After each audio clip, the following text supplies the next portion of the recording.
Bismillahirrahmanirrahim.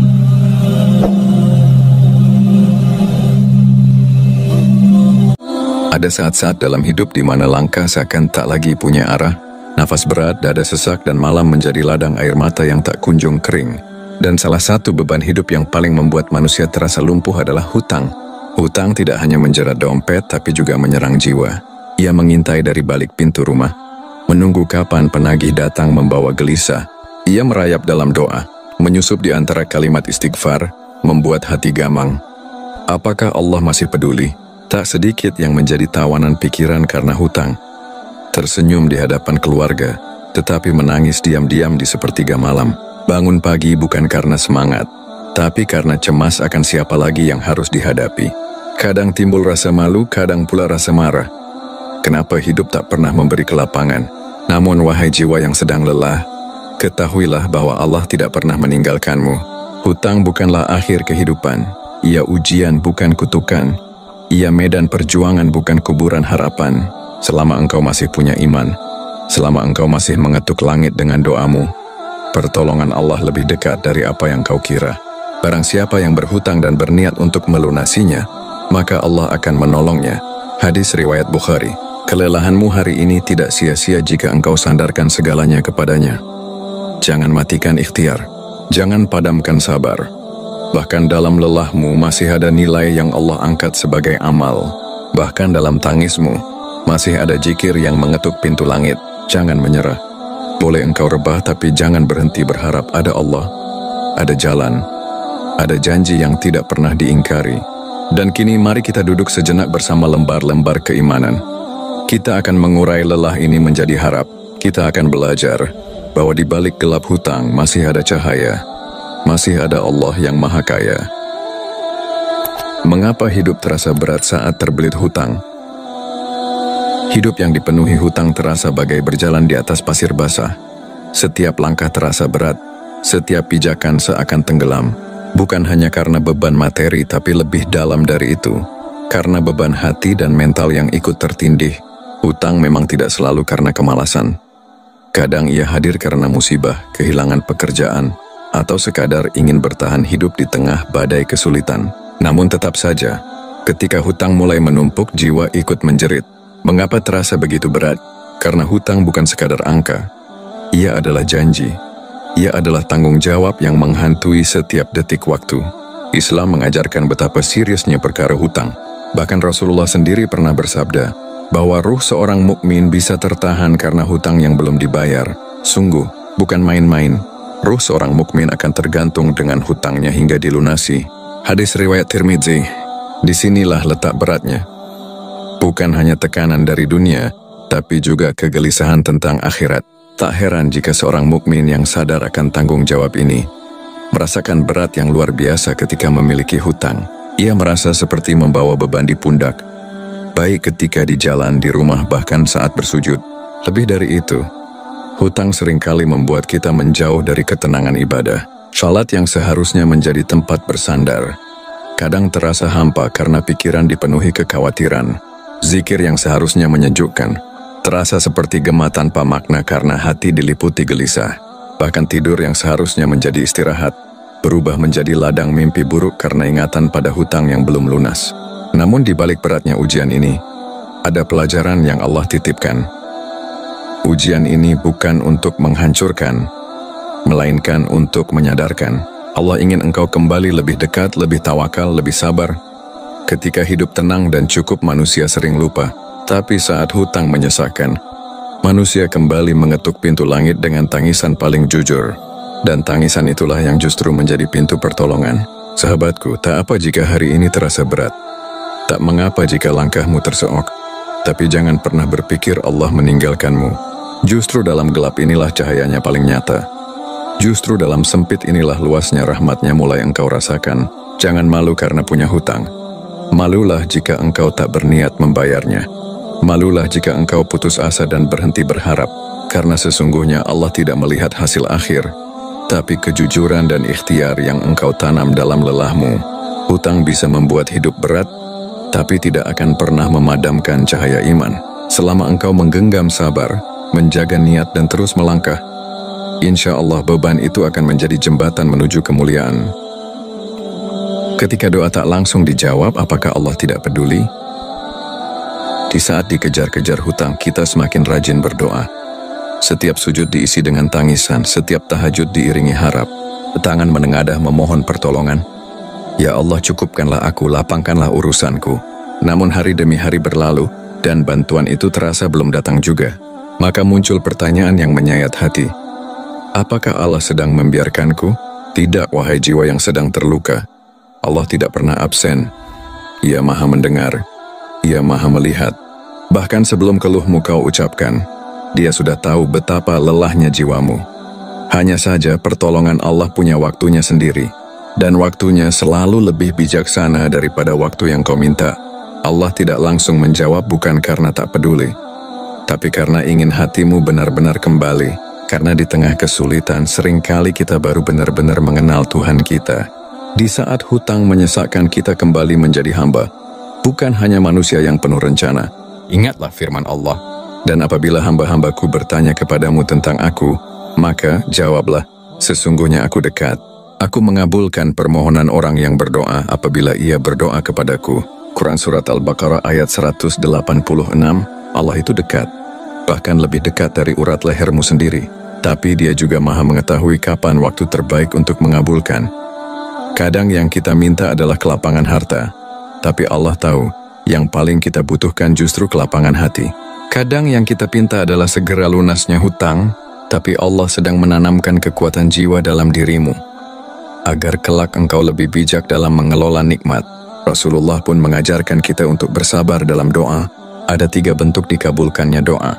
Langsung diberikan, ditunda untuk waktu yang lebih baik, atau diganti dengan sesuatu yang lebih baik dari yang diminta. Maka bersabarlah. Jangan berhenti mengetuk pintu langit. Doa bukan hanya tentang hasil, tapi tentang kedekatan. Kadang Allah menahan jawaban karena Dia ingin mendengar lebih lama suaramu di sepertiga malam. Kadang Dia menunda bantuan agar engkau belajar berserah, bukan bersandar pada usaha semata. Sebab yang membuat doa menjadi bernilai adalah keikhlasanmu, bukan hanya panjangnya permintaan. Jangan biarkan penundaan membuatmu putus asa. Teruslah berdoa. Bahkan ketika hatimu tak sanggup bicara, cukup bisikkan, Ya Allah, aku lelah, tapi aku percaya padamu. Allah tidak pernah meninggalkan hambanya. Dan setiap doa walau lirih dan terbatas selalu dicatat, selalu sampai, dan selalu kembali dengan balasan. Meski kadang bukan dalam bentuk yang kita bayangkan. Langkah-langkah Islami menghadapi hutang dan menjemput jalan keluar. Setelah hati mulai tenang, setelah kita yakin bahwa Allah tidak pernah meninggalkan, saatnya kita melangkah. Karena doa tanpa usaha adalah harapan yang hampa, dan usaha tanpa doa adalah keangkuhan yang sia-sia. Dalam Islam, menghadapi hutang bukan hanya perkara spiritual, tapi juga tindakan nyata yang berlandaskan syariat dan tawakal. Lalu bagaimana langkah-langkah Islami menghadapi lilitan hutang, niat dan tekad untuk melunasi? Langkah pertama bukan sekadar mencari uang, tapi memperbaiki niat. Tekadkan dalam hati bahwa hutang ini adalah amanah yang harus diselesaikan, bukan diabaikan. Niat yang jujur membuka pintu keberkahan. Bahkan jika belum mampu membayar sekalipun, niatmu sudah menjadi nilai ibadah di sisinya. Muhasabah dan evaluasi diri. Kadang Allah membiarkan kita jatuh dalam jerat hutang agar kita berkaca. Apakah kita terlalu konsumtif? Apakah kita terbiasa hidup melebihi kemampuan? Muhasabah ini penting agar tidak jatuh pada lubang yang sama. Jadikan hutang sebagai pelajaran, bukan kebiasaan. Kurangi pengeluaran, tingkatkan kejujuran. Prinsip hidup hemat dalam Islam sangat dianjurkan. Pangkas gaya hidup, kurangi pengeluaran yang tidak mendesak. Dan yang terpenting, jangan menambah hutang baru untuk menutup hutang lama. Itu seperti menyalakan api lain untuk memadamkan api. Bersikaplah jujur kepada diri sendiri dan kepada pemberi hutang.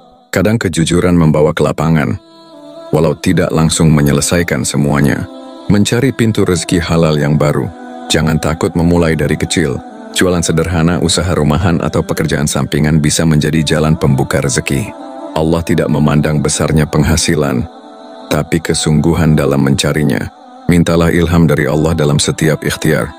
Ya Allah, bukakan pintu rezeki halalmu yang tak terduga. Perbanyak istighfar dan sedekah. Istighfar bukan sekadar memohon ampun, tapi juga magnet rezeki. Dalam Al-Quran Allah berfirman, "Maka aku katakan kepada mereka, mohonlah ampun kepada Tuhanmu, sungguh Dia Maha Pengampun. Niscaya, Dia akan mengirimkan hujan lebat kepadamu dan memperbanyak harta serta anak-anakmu." Quran Surat Nuh ayat 10. Sedekah juga memiliki keajaiban tersendiri. Memberi dalam keadaan sempit mengundang pertolongan yang tak terduga. Jangan tunggu kaya untuk bersedekah. Bahkan Rp1.000 dengan hati tulus bisa menjadi pembuka jalan keluar. Doa-doa khusus pelunas hutang.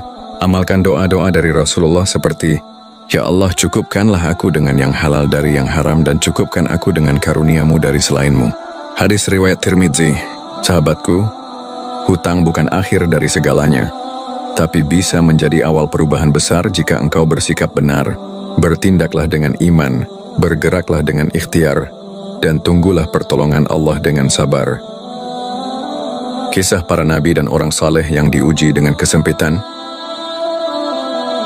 Ketika engkau merasa bahwa ujian hutang dan kesempitan ini terlalu berat, ingatlah bahwa engkau tidak sendiri.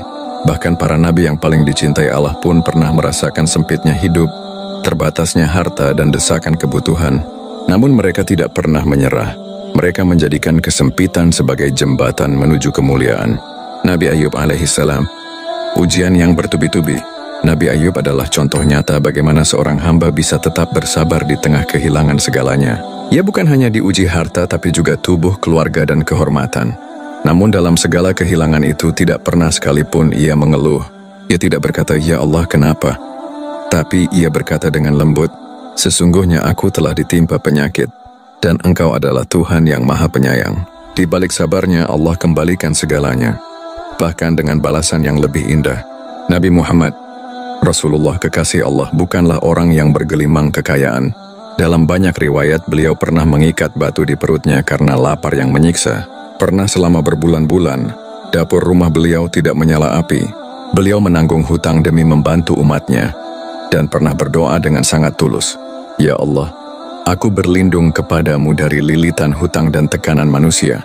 Namun beliau tidak pernah mengeluh. Beliau bersandar penuh pada Rabb-Nya. Itulah teladan kita, bahwa sempitnya hidup bukan pertanda jauhnya Allah, tapi justru tanda dekatnya pertolongan. Kisah seorang sahabat, hutang yang dilenyapkan oleh kejujuran. Dalam sebuah kisah di zaman Nabi, ada seorang sahabat yang meninggal dalam keadaan masih berhutang. Rasulullah enggan mensyaratkannya sebelum hutangnya dilunasi. Ini menunjukkan betapa pentingnya perkara hutang dalam Islam. Namun ada pula kisah lain di mana seorang sahabat memiliki hutang dan benar-benar berusaha untuk melunasinya. Karena niat dan kejujurannya, Allah datangkan rezeki dari arah yang tidak diduga. Hutangnya pun dilunasi dengan cara yang ajaib. Umar bin Khattab menahan diri dari kemewahan. Khalifah Umar bin Khattab, meski memimpin wilayah luas dan kekuasaan besar, tetap hidup sederhana. Ia memilih hidup dalam kesempitan agar tak terjebak cinta dunia. Ia ingin memberi teladan bahwa seorang mukmin sejati tidak diukur dari hartanya, tapi dari jiwanya yang kuat. Wahai engkau yang sedang dibelit kesulitan, kisah-kisah ini bukan sekadar dongeng. Ini cermin bahwa ujian kesempitan adalah bagian dari perjalanan iman. Jika para nabi pun diuji, kenapa kita berharap hidup selalu mudah?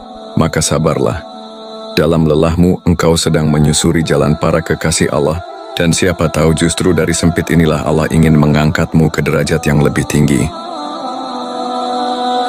Menjadikan hutang sebagai jalan kembali kepada Allah. Hutang memang menyesakan. Ia bisa membuat seseorang terjaga sepanjang malam, gelisah di siang hari, bahkan malu di hadapan manusia. Tapi di balik semua itu, hutang bisa menjadi ladang pahala. Jika kita mampu memaknainya dengan hati yang berserah. Ujian ini bukan untuk menjatuhkanmu, tapi untuk membawamu kembali kepada Sang Pemilik segalanya, Allah. Satu hal yang sering dilupakan manusia saat berada dalam kelapangan adalah syukur. Saat kantong tebal, banyak yang lupa kepada Allah. Tapi ketika hutang datang dan hidup mulai terseok, barulah manusia bersujud dengan sepenuh jiwa. Maka dalam kondisi ini, jangan hanya berharap hutang lunas, tapi harapkan pula hatimu menjadi lebih dekat dengannya. Hutang mengajarkan tawakal yang sebenarnya. Tawakal bukan sekadar pasrah. Ia adalah usaha yang digerakkan oleh iman, lalu dilapisi harapan kepada Allah. Saat semua jalan terasa buntu, saat manusia mulai menjauh, hutang membuat kita menggantungkan harapan hanya kepadanya. Inilah pelajaran indah yang tidak bisa dibeli oleh harta. Bergantung total kepada Allah. Hutang membuka pintu taubat. Banyak orang yang mulai mengevaluasi hidupnya karena terlilit hutang. Ia mulai sadar bahwa ada gaya hidup yang harus diperbaiki. Ada dosa yang belum diampuni, ada langkah yang perlu dikoreksi. Maka hutang menjadi cambuk untuk kembali. Ia bukan azab tapi isyarat agar kita pulang. Pulang ke jalan Allah, pulang ke hati yang bersih. Hutang menumbuhkan rasa empati. Orang yang pernah terlilit hutang biasanya lebih lembut hatinya. Ia tahu rasanya dihina karena tak bisa membayar. Ia tahu pahitnya makan seadanya demi mencicil kewajiban. Dari pengalaman itu lahirlah empati. Ia menjadi pribadi yang tidak sombong saat kelak berada di atas. Ia tahu bagaimana membantu sesama yang sedang terjatuh. Hutang melatih kesabaran. Sabar bukan hanya menahan marah, tapi juga menahan diri dari menyalahkan takdir. Ketika engkau bersabar dalam menghadapi hutang, dalam menanti rezeki, dalam menghadapi tekanan, engkau sedang menanam benih keimanan. Allah tidak menyia-nyiakan sabar hambanya. Bahkan dalam hadits disebutkan, sungguh menakjubkan perkara seorang mukmin. Semua urusannya adalah baik baginya. Jika ditimpa kesulitan, ia bersabar dan itu baik baginya. Hadis riwayat Muslim, wahai jiwa yang sedang terbelit hutang, jangan hanya berharap kepada uang, tapi berharaplah kepada Allah. Jangan hanya mencari pelunasan dunia, tapi juga pengampunan akhirat. Jadikan setiap tetes air matamu sebagai doa. Jadikan setiap kegelisahanmu sebagai pintu zikir. Dan jadikan setiap kesulitan ini sebagai jalan pulang. Karena sungguh, jika dengan hutang engkau menjadi lebih dekat kepada Allah, maka hutang itu bukan musibah, tapi rahmat yang disamarkan. Dalam lelah karena hutang, Allah tak pernah jauh. Wahai engkau yang hari ini berjuang menafkahi keluarga, menanggung beban hidup, dan dikejar-kejar hutang, tenanglah. Allah bersamamu. Lelahmu bukan hal remeh. Tangismu yang tersembunyi di balik senyum, sabarmu yang tak terlihat, dan doamu yang lirih di malam sepi, semua dicatat oleh langit. Tidak ada satupun usaha dan air matamu yang sia-sia. Hutang memang menyakitkan. Tapi jika itu membuatmu lebih dekat dengan Allah, maka sesungguhnya engkau sedang ditarik menuju kebaikan. Ujian ini bukan hukuman, tapi bentuk cinta. Allah ingin hatimu kembali bersandar kepadanya, bukan pada dunia. Dan ketika engkau mampu berserah sepenuhnya, disitulah keajaiban terjadi. Teruslah berikhtiar. Jangan berhenti berdoa, jangan biarkan keterlambatan menjadi alasan untuk menyerah. Allah tidak pernah lupa. Pertolongannya kadang datang bukan dalam bentuk yang kita minta, tapi dalam wujud yang lebih baik. Jika hari ini engkau hanya bisa mengeluh, maka esok semoga engkau menjadi orang yang bersyukur karena pernah diuji. Karena sesungguhnya di balik hutang yang membelenggu, Allah sedang menumbuhkan sesuatu. Kesadaran, keikhlasan, kekuatan, dan iman yang lebih dalam. Tetap bertahan, tetap bersabar, dan yakinlah, Allah Maha Kaya, Allah Maha Menolong. Allah tidak akan mengecewakan hambanya yang berharap. Barang siapa bertakwa kepada Allah, niscaya Dia akan memberikan jalan keluar baginya dan memberinya rezeki dari arah yang tidak ia sangka-sangka. Quran Surat At-Talaq ayat 2 dan 3. Semoga dari lelah ini lahir doa yang dikabulkan, jalan yang dimudahkan, dan hati yang semakin kuat menapaki takdir. Amin.